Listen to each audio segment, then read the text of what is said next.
Please the court. My name is Arthur Telegen. I'm here with Robert Fisher. We represent Thryv, Inc.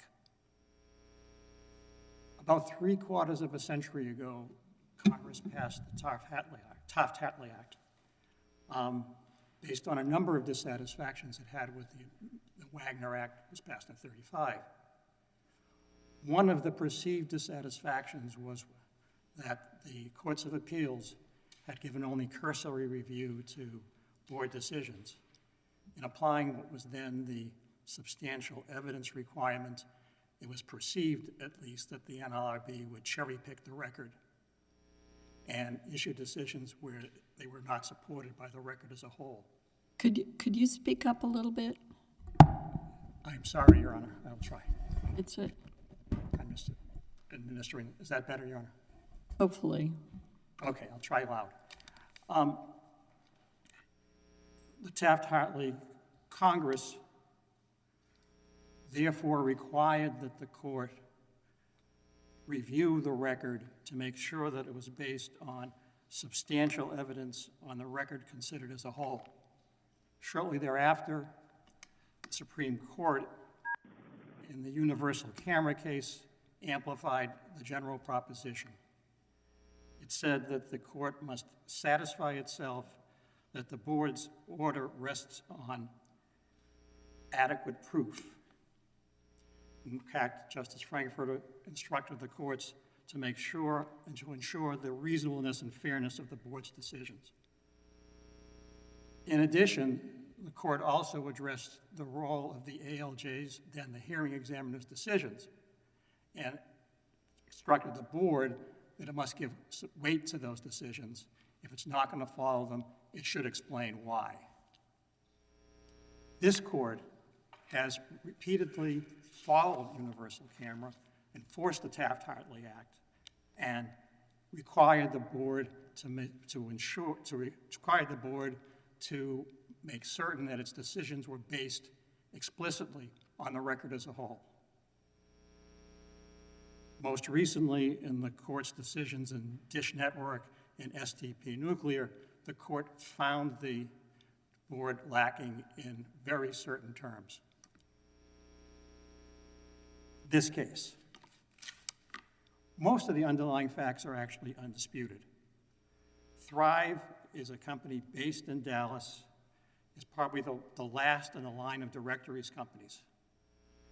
In 2019, it was trying to pivot to become a SaaS, a software company, but its business force was losing year over year double digits.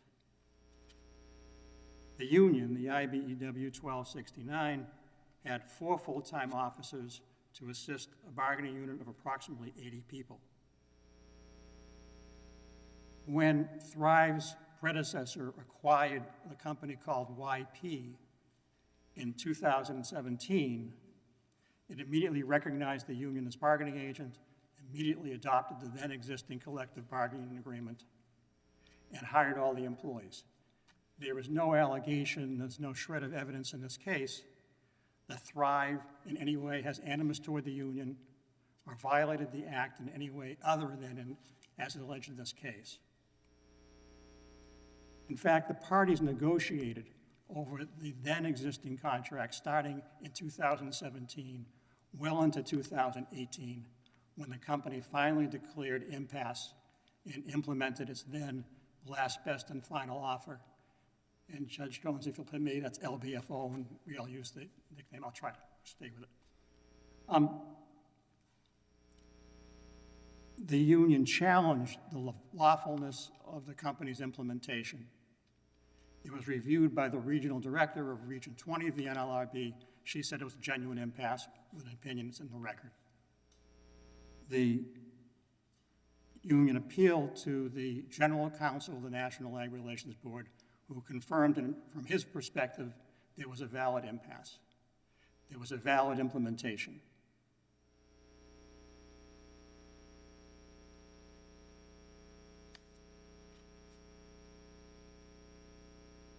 As a matter of fact, as of the fall of 2018, 2019. Everybody involved in this case, including the general counsel, understood there was an impasse and understood that to the extent the company was going to do layoffs, the layoffs would be governed by Article 30.2 of the implemented LBFO. The company had business advisors, salesmen, generalized salesmen, and new business advisors, people who sold, whose role was to sell to new customers. As of the events of this case, there were 6 new business advisors. A year before the layoffs, the parties then in negotiations discussed the new business advisors, sometimes called on the record DSEs. Name changed, the role was the same. It was to sell to new customers. In 2018, when the parties discussed the matter, it was clear that the new business advisors were failing. It was clear that, and this is from both parties' testimony, it was clear from the circumstances that something had to be done. And it was also clear that both parties investigated and determined there wasn't enough revenue being done by the regular business advisors to absorb these people.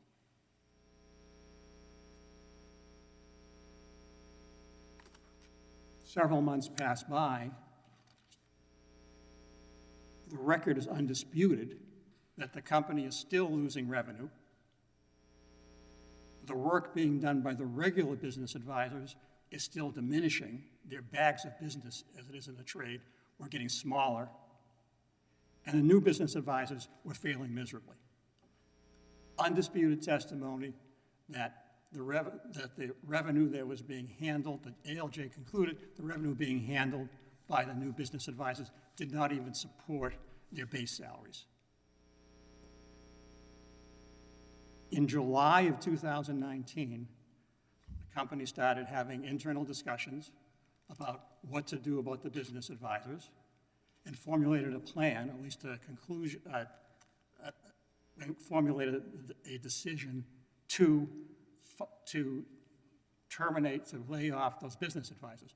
And when I say a decision, businesses make decisions subject to negotiation when they're unionized. They have a plan, they have an intention. 30.2 actually talks about the intention to lay off. So on August 21st, 2019, the company sends a letter to the union saying, we are going to have a force adjustment and you have 30 days to come in and discuss with us that force adjustment. But on September 20th, that's the scheduled date of the layoff. There was no restriction on the invitation. There was no claim, no saying, we'll negotiate over the effects of the decision or the decision itself.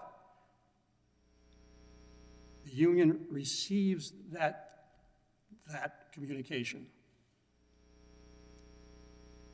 And the parties attempt to schedule a meeting. Company says we're available on September 4th and 5th. The union says, no, we can't do that. We can meet on September 6th. And then after the company says, okay, September 6th, the union says we can't meet until September 11th. I want to pause here. The union was aware of all the facts I recited to the court. Revenue going down, new business advisors failing badly, no obvious way to have them become integrated into the business advisor role that had been discussed in the situation and rejected a year earlier, and in fact, the circumstances on the ground were just getting worse. Now, faced with 30 days to negotiate something, any responsible union would have made haste. It would have prepared proposals, either on the decision or the effects, done something. It would have, if it required information to make those proposals, it would have immediately gone to the company and said, hey, we need this information to make those proposals. Between August 21st and September 11th, 3 weeks into the 30-day period, the union did nothing. It prepared no proposals. It made no information requests. It did nothing. When the parties showed up for bargaining on September 11th, the union, according to the administrative law judge, did everything but make a proposal. It talked endlessly about whether the company's actions complied with the last, best, and final offer or not. And you'll find in the record this ongoing theoretical debate whether the company was laying off all 6 new business advisors or eliminating the channel. And that goes on endlessly during this meeting and throughout. It talks about several other violations of, alleged violations of the last, best, and final offer. And most strikingly, it demands from the company a proposal in order for it to make a counterproposal. And the company's representative said repeatedly, and this goes on throughout all of the bargaining, no, you have our letter. Our proposal was we're laying off those people. We will do the benefits they get are laid out in Article 30. If you have a counterproposal, make one. The union never did. It said you can't do what you're doing. It said that you're violating the last, best, and final, so stop doing it. There was never a proposal.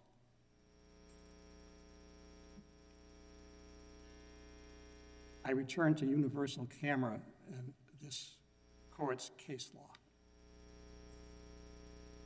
The administrative law judge heard 6 days of testimony. 4 of those days were consumed by the testimony of the union's principal negotiator, the person who spoke most at the meetings. He reviewed, actually brought the record, Your Honor, lots of paper. And he concluded that the company bargained in good faith, that the union made no proposals that were comprehensible as a proposal. I digress for 1 second. The board's analysis of this case was if there was a haystack filled with the straw of asides, all kinds of stuff being said by the union's negotiator, and in that haystack there's one needle of proposal that, well, see it as a proposal and the parties are really bargaining. No, one thing the company ought to have is a proposal that's reasonably identified as a proposal. Now, a party is not required to put all its proposals in writing, but it is required to make sure that the other side knows what's a proposal. And it did not appear to be a proposal in this case, as the ALJ decided.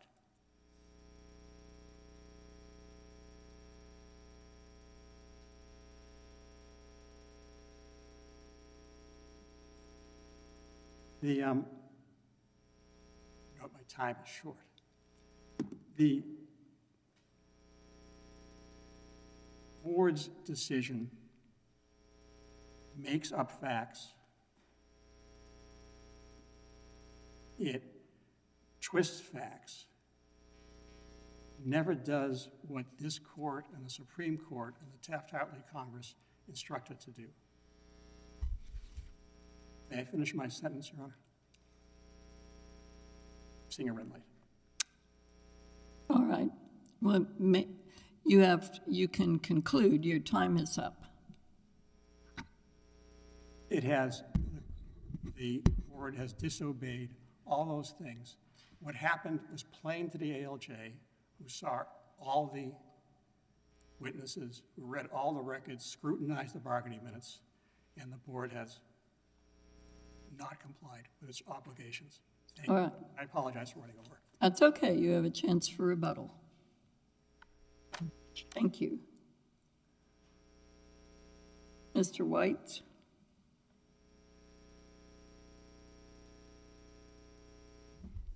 Good morning. May it please the court. Eric Weitz on behalf of the National Labor Relations Board. In agreement with my colleague today, I would submit that this case is a straightforward application of universal camera and the substantial evidence standard of review. The law here is largely undisputed, both before the board and this court. And the question before the court then is, does substantial evidence in the record support the board's findings? But there are key findings which the employer simply ignores that are dispositive in this case. First, it's well established as a legal principle under the statutory duty to bargain in good faith that an employer, before it implements a change unilaterally, it has to engage in the give and take of good faith collective bargaining. That's why there is the fait accompli doctrine that an employer cannot begin to implement a change or treat it as decided before that statutorily mandated bargaining process occurs. But that's exactly what occurred here. Why was the ALJ wrong in finding otherwise? Well, the ALJ found that even if there was a fait accompli, it was cured, which I can get to in a moment. I don't think the ALJ disagreed with the preliminary finding that this was implemented, or the employer began to implement this before it even met with the union. I don't understand that at all. Let's go way back, because Sure. I'm very confused by the whole brief that you filed is about unilateral changes and unilateral implementation. I take it the board's view is that Article 30 of the LBFO did not control the termination decisions. But the general counsel, in response to a charge filed about the LBFO years before any of this happened, said, and I'm quoting the general counsel's decision, quote, "There is no evidence that continued bargaining would have been fruitful, and the employer was privileged to implement the terms of its last, best, and final offer, and such implementation did not violate the act." That's not their position, right? That's the general counsel's position, no evidence. So on your view of universal camera, however deferential substantial evidence review is no evidence is no evidence. And so I don't understand how we can even if we wanted to entertain any of this stuff, it strikes me that we are bound to say there is no evidence of any fruitful negotiations prior to the implementation of Article 30 in the LBFO. And so the entire case hinges on whether they complied with Article 30 of the LBFO. Help me understand how that's wrong. Well, yes, certainly, Your Honor. There's two separate issues. There's an initial question of when impasse was declared in 2017. Was that a lawful declaration of impasse? And was the LBFO lawfully implemented? As to that, the board's general counsel did find insufficient basis to issue complaint. However, I would note that the general counsel does not control the board. The board is the ultimate finder of fact.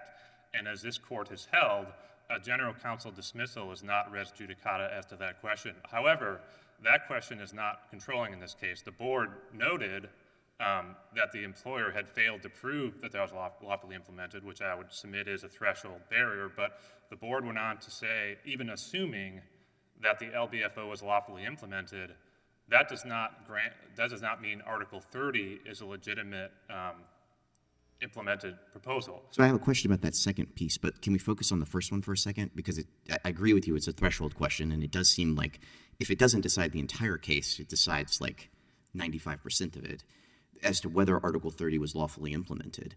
And what I don't understand, I mean, the whipsawing of the employer in this case is staggering, right? Because they go through this whole proceeding, they have an unfair labor charge filed against them, they get it dismissed, and then they win in front of the ALJ as to the lawfulness of the terminations in accordance with Article 30. The very beginning of this entire case, the answer to the complaint says, we complied with Article 30, right? You have all this stuff in your brief about, oh, well, they waived this and they forfeited that, and we didn't have fair notice of their arguments.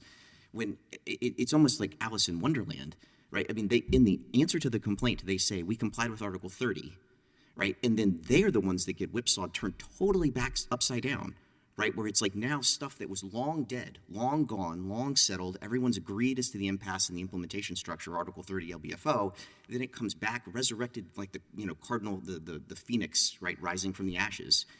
And then they get hammered for them somehow forfeiting something. I want to get to your second point about whether and to what extent you can, in fact, use an LBFO structured like Article 30 is. That's important. I agree with you. But I'm still struggling about how we get through any of the sort of procedural machination to that point. Certainly, Your Honor. I mean, I don't want to belabor the point too much because I can tell Your Honor isn't totally convinced by the board's analysis, finding that it wasn't presented in the acceptance to the board, which is the controlling document. But I just reiterate that the board explicitly said, number one, it wasn't presented, but quickly moving aside, even assuming that this is a lawfully implemented LBFO, we're going to go on to our substantive analysis. So I don't think it actually really has any impact in this case. I think the main dispute is as to the second part, which is we all assume this was lawfully implemented. Does that grant the employer the right to do this? And that's the second point I'll turn to, which is under board law. The board has a very well-established doctrine which has not been disputed by the employer before the board or this court, which holds that employers cannot unilaterally implement these types of clauses, which in the future they're retaining the authority to do things unilaterally. That's not the point of the impasse doctrine, as the Supreme Court has described it. The point of the impasse doctrine is when you've reached a deadlock in bargaining, the employer is allowed to implement terms at that moment. But the bargaining relationship is not severed. That doesn't grant the employer a continuing right to do whatever it wants. So certain types of these kind of management rights clauses, board law is clear, cannot be implemented. But I don't know if this court has affirmed that, but I also think that's irrelevant in this case because if you look at this court's Raven Services opinion, that was a case where the court noted that there was some disagreement between whether employers can implement these types of management rights clauses, but if the impasse has been broken, as the board found that it had here, and the parties have resumed bargaining in some sense, this court has also affirmed, based on slightly different reasoning, that an employer cannot rely on a management rights clause that implemented a year earlier. So I think under either version of the test, which I don't think the court needs to resolve in this case, this is a situation where the employer just cannot invoke a unilaterally implemented clause as if it was a contract. Certainly the parties could have agreed to Article 30 in an executed collective bargaining agreement, and the union could agree to that and give up its right to bargain over layoffs. But in the absence of a contract, all you have are unilaterally implemented terms, which are a different creature under the law. And so that's why, even if we assume that the LBFO was lawfully implemented, that impasse was lawful in 2017, I don't think it impacts this case or the board's analysis, setting aside that threshold procedural question. So I heard several things in that. I wanted to kind of tease them out. So number one, I take it that it's common ground that an LBFO can in fact include management rights clauses. There's nothing in general. We can dispute whether this one's a valid one, but there's nothing in our precedent, DC Circuit precedent, or even board law, as far as I understand, that prohibits management rights clauses generally. That's fair, right? Well, I think board law does prohibit them, Your Honor. Totally. Depending on what we mean by management rights, I think board law is saying when you implement an offer, as part of that, you can't implement a waiver of the union's rights. So you could implement a layoff at the time if that was part of the offer, but you can't implement a continuing clause which then says 1 year later, when we decide that a layoff's necessary, we don't have to go to the union, because that's not the point of the impasse doctrine. And I guess the thing I don't understand is what is the principle, if that's true, I don't understand what is the sort of legal vitality of the principle that the LBFO governs from the moment of its imposition. Again, we're now to the point where we're assuming it was imposed lawfully in 2017, from its moments of its imposition to whenever it gets replaced by a written agreement, by a new negotiation. I mean, it's the whole point of it, right, is that it governs not just on the day of its implementation, but also it's for some duration into the future, and we can debate how long it goes. But I take it you're saying that no, it basically governs at one snapshot in time, and then but it can't have any future effect. Am I understanding the point? Well, to the extent it involves a waiver of rights, because really the point of the impasse doctrine is you're not imposing a contract, you're imposing terms. So you can change the wage rate, you can reset the benefits, and you can change all terms and conditions of employment in the bargaining unit, which you otherwise couldn't do.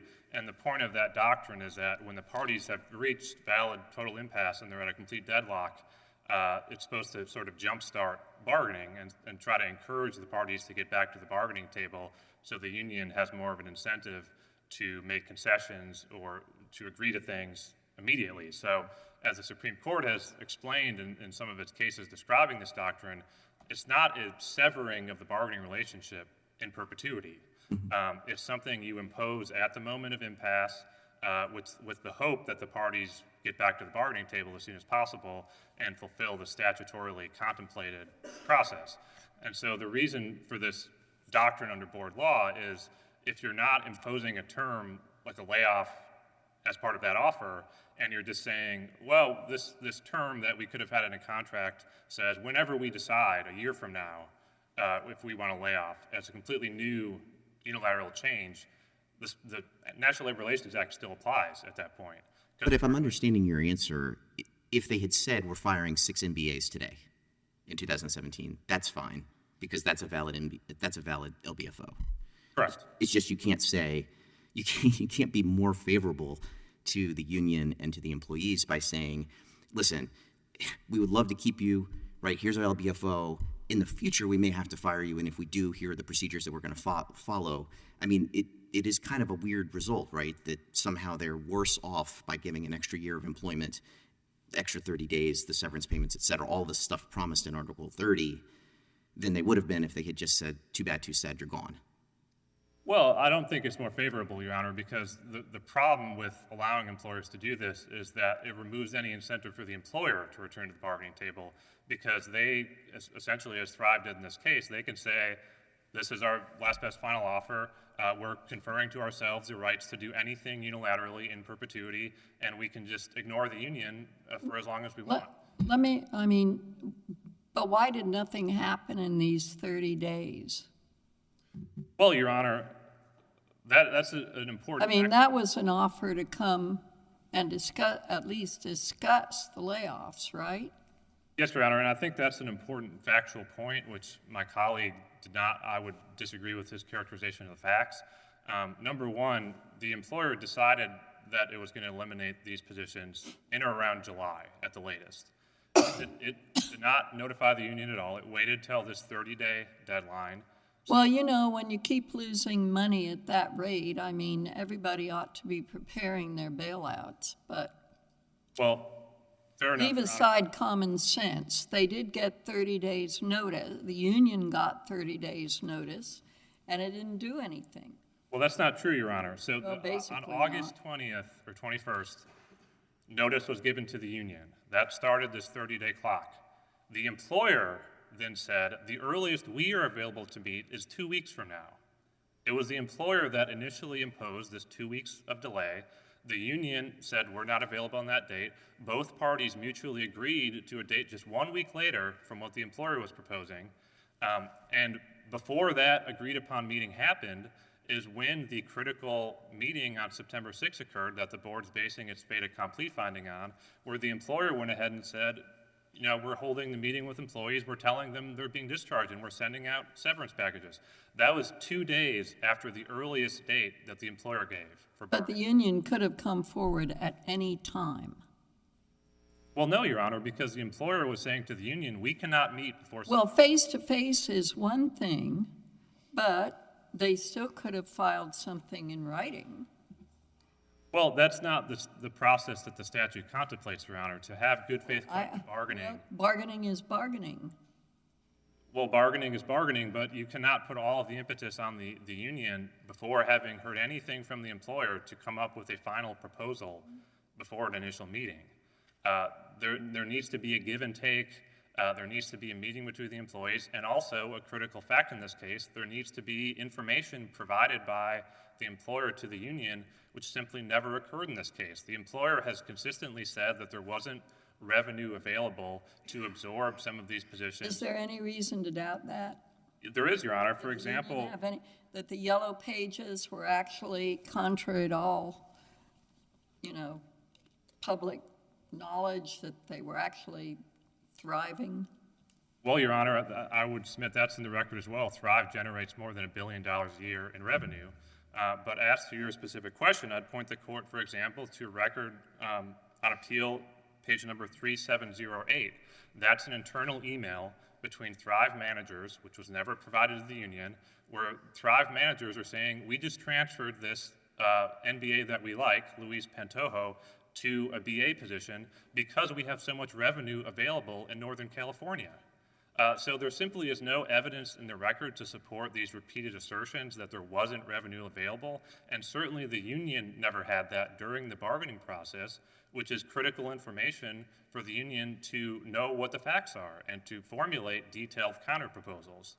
But notwithstanding the lack of information, I'd also dispute the characterization and the finding that the judge made that there weren't any proposals. I would just direct the court to the bargaining notes. There are both the bargaining notes of the union and the employer in the record, and while the union didn't have a detailed counterproposal, it offered a proposal just as detailed as what the employer was saying, which is that we need to delay this. We need to talk about absorbing all or even some of these MBAs into BA positions, which is already a concession, and the union was making detailed proposals, which Thryv simply did not like, and Thryv was presenting this as a take it or leave it. We've decided we're going to do this on September 20th, and in fact, they had already put the wheels into motion before any of these meetings even occurred. Because of this critical meeting on September 6th, I would direct the court to Record on Appeal 3833, which is the verbatim transcript of what was told to employees. I think I would submit to the court that that's unambiguous, that this was being treated as a final decision and presented to employees as such. I'd also direct the court to Record on Appeal 3771 to 80, which is an example of one of the letters, severance packages that went out to employees before the first meeting with the union had even taken place. And once again, that's unambiguously stating that this is a final decision that's already been implemented.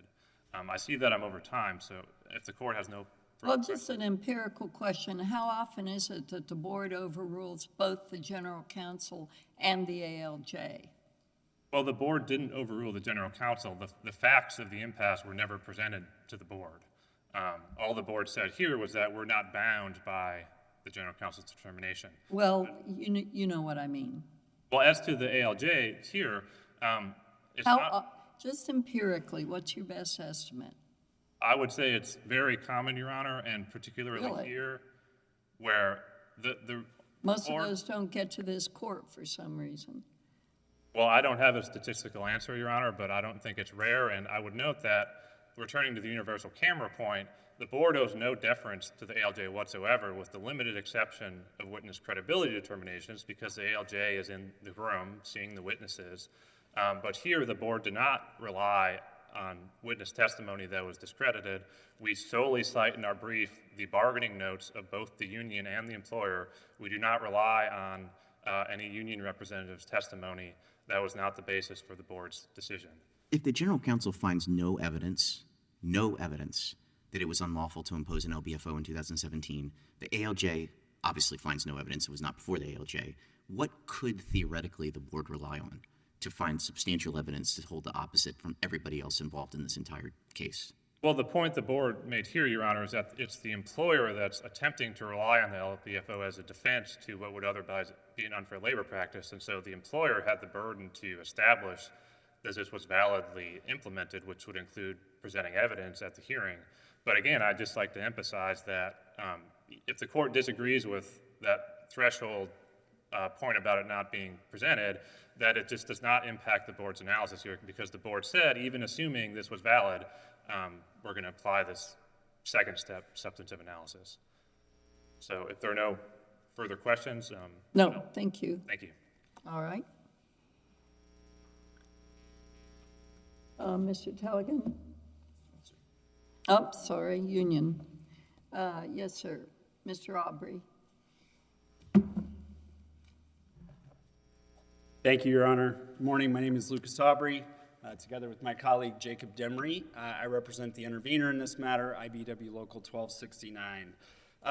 Due to the questions from Judge Oldham on the LBFO, I wanted to start with that point. And I think the important point here is that the board was not overruling the general counsel's prior determination that Thryv properly implemented its last, best, and final offer at impasse. That issue was dead on appeal when the general counsel's office says, yep, we don't see any evidence that there's no impasse. So the last, best, and final offer was in place at the time Thryv went about implementing these layoffs. But subsequently, the impasse was broken, and it was broken for a couple of reasons. First, the parties were beginning to start to discuss negotiating a real agreement, not just a last, best, and final agreement, but a real agreement. And this court has said in Gulf States Manufacturing and in other cases that impasse can break in all kinds of ways. It can break with the passage of time, it can break because of a strike, it can break because of changes in lead negotiators, it can break because you see some movement from either party. So here, the last, best, and final offer, by the time Thryv actually implemented the layoff, was no longer controlling. In your view, when did the LBFO expire? What was the date? What was the date that the LBFO went poof? So I can't give you a date, right? This is labor law, so lots of nuance here, right? But I can tell you that there were emails in July and August talking about bargaining for a new agreement. There is evidence in the record in this case that Thryv refused to provide information in response to the union's request for information. And this court in Raven Services said if there's a unilaterally implemented management rights clause and the impasse is subsequently broken, including by the employer's failure to provide requested information, the employer can no longer rely on that unilaterally implemented management rights clause. Suppose you were the general counsel to Thryv, and you're trying to figure out when you agree, right? We all agree that Article 30 was lawfully imposed in 2017, but you're trying to advise the executives at Thryv when they can stop, or when they have to, I guess is a better way of saying it, stop relying on the management rights clause in Article 30. When would you have told them to stop? I think the second that they refused to provide information the union requested, specifically with respect to the layoff decision, there may have been a date prior to that. If I'm general counsel to Thryv and my client refuses to provide information in the midst of bargaining over a layoff decision, I'm going to tell them, whoa, I don't think we can rely on Article 30 any longer. And remind me, what in Article 30 required them to answer those information requests? It doesn't. The that's what's so National weird, Relations right? Act requires an employer to provide requested information. And Right, but if the they board don't- here, excuse me, No, go ahead. please. The board here found that the requests were relevant to bargaining over the layoff, and that Thryv refused to provide that information. So 8A5 of the National Labor Relations Act itself imposes that obligation on Thryv. Got it. I also want to just note on the fait accompli point, I think my colleague from the board did a nice job of walking you through the facts. The critical fact here, honestly, is that Thryv went to the employees before it sat down with the union, right? It put off meeting for 2 weeks. Instead of sitting down with the union first, it went straight to the employees and it told them, we're going to lay you off. You're going to be laid off effective September 20th. We're putting severance packages in the mail. That all happened before they met with the union. And all 5 members, then sitting members of the National Labor Relations Board, including the 2 members who dissented on the remedies issue, said that amounts to a fait accompli. And so there's more than substantial evidence in our view on that issue. I wanted to make very briefly one quick point on the remedy issue. So Thryv has challenged the board's decision to include within its make-whole remedy remedies for direct or foreseeable harms. Our view is that issue is not properly before the court at this time. The board, in its decision, listed the potential remedies for this case, but then it said we reserve these remedial issues for resolution in the compliance stage of the proceeding. And then Judge Kavanaugh, in a DC Circuit decision, NLRB versus DuPont, explained that when the board makes such a reservation, the opportunity for review of the remedial issue is necessarily deferred until the board resolves the issue in a subsequent order in the compliance phase. So it's an important topic. It's not yet before you. Judge Jones, can I ask one quick follow-up? Sure. I just want to go back real quick I want to make sure you got out your point, but can we circle back to the fait accompli thing? Because quick question. If we said that Article 30 of the CBA was lawfully implemented, and if we couldn't find anything in Section 8 that would prohibit the implementation of Article 30, you don't get to the fait accompli issue, right? Like, because then you're just allowed to as long as you complied with Article 30, there would be no prohibition on imposing the LBFO, and there would be no prohibition on implementing the terms of it.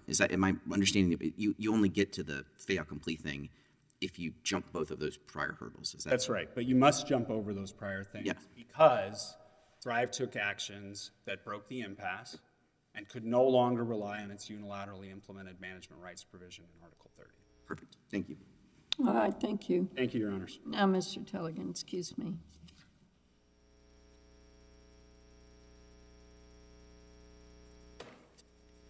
I apparently wasted 6 days in 2020 trying a case because it was irrelevant. The general counsel at the trial seemed to think that the LBFO was in place. There was not a shred of suggestion at that trial that the impasse had been broken and the LBFO was not in place. Now, in fact, there is no such evidence. There was no breach in the impasse. But if there had been, you would have thought that either the union or the general counsel would have brought it to the attention of the administrative law judge. The original charge in this case claims that the company violated the last, best, and final offer. It's obscured. But it is in the record. We can send it to you. But it said, you're violating the LBFO.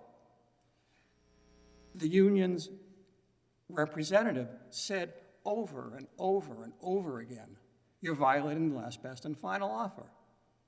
The general counsel's lawyer said the LBFO is in place.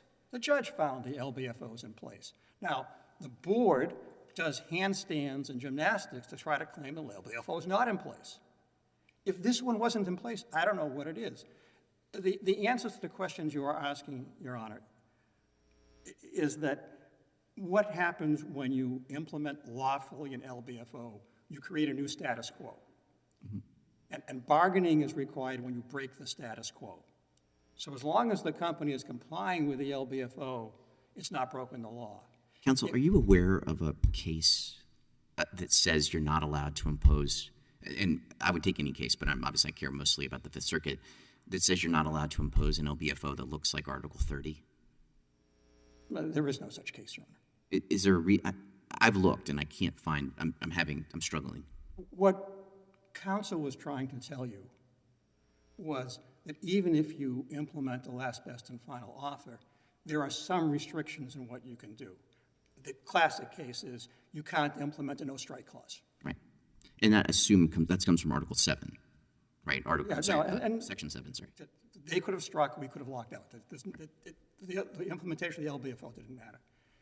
Management rights clauses, if they are acted upon to change the status quo, may require bargaining. In this case, it's arguable whether declaring a layoff is or isn't a change in the status quo, but we bargained. And what's ironic about this case is we were bargaining and the union was refusing to bargain. And that's what the ALJ decided.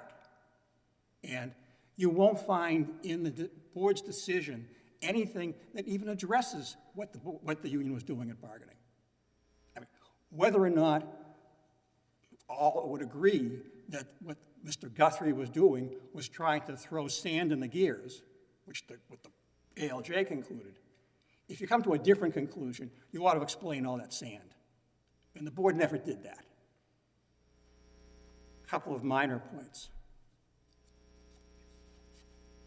On the request for information, whatever else is true, Your Honor, about precedent, you will never find a case that comes before you where the union had as much relevant information as this one did. As the ALJ found, it received all the market throws, as they're called. That's every account assigned to every salesperson. And what had been happened to those accounts the year before, and what the revenue was attached to those accounts.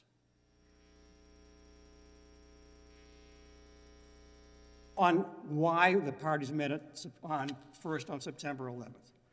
The company's email says verbatim, "I'm available by conference call prior to our bargaining on September 4th and 5th about a different matter.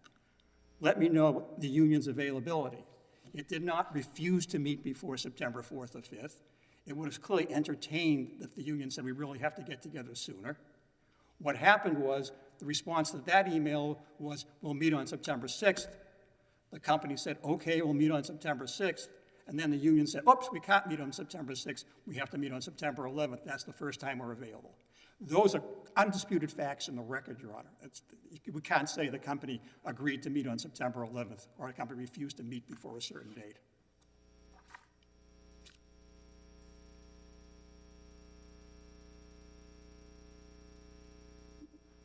I'm sorry. I thank the court. Okay, thank you very much. Unless there are further questions. Thank you very much for your That's not- attention. Thank you.